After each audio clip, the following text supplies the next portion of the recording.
Nag-RG ako ngayong umaga mga tropa na dapat pala hindi ko na lang ginawa. Tara, samahan niyo ako kung bakit ko nga ba nagsabi yung mga salitang yun ngayong araw. Enemy muna ang nag-pick, tapos sunod dito kami na. Siyempre, ang gagamitin ko si Nana Bells ko. Nagulat na lang ako, nagmiyay yung explain. Kaya yun, tiningnan ko yung ginagamit niya every lane. Ayun, si Bunana Flip na yung ginagamit niya. Aray ko, pakak! At ito nga yung nabuo naming lineup versus sa kalaban. Nagsisimula pa nga lang yung laro. Alam mo na kung anong mangyayari pag may mga ganong dark system na napahalo sa laro mo. Swertihan na lang talaga pag nananalo, pero madalas talaga natatalo sa mga ganitong lineup. Sana kayanin ni Mia si Silong.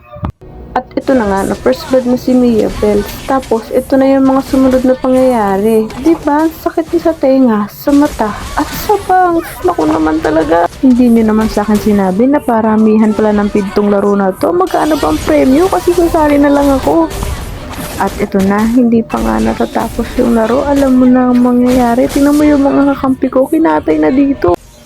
At dito na magaganap kung gaano kalala tong laro namin na to. Ayun, nagtago muna ako dito sa damo. Tapos nakita ko kakampi ko, hinahabol siya ni Silong, kaya tutulungan ko siya. Kaso nga lang, siya ba yung unang namatay, tapos muntikan na ako madamay. Nakuha nga pala namin ng higante dito. Kaso nga lang, naubos yung mga kasama ko. Tapos itong si Silong, muntikan na rin ako niyang mapatay. Buti na lang, may siyam na buhay tong pusa na to, kaya nabuhay pa ako. Kaso nga lang, nag-iisa na lang ako magde-defend dito. Paano ko na ba ito madedefend? Oh no! Ayan, wala na. Yun na yun. Tiffy!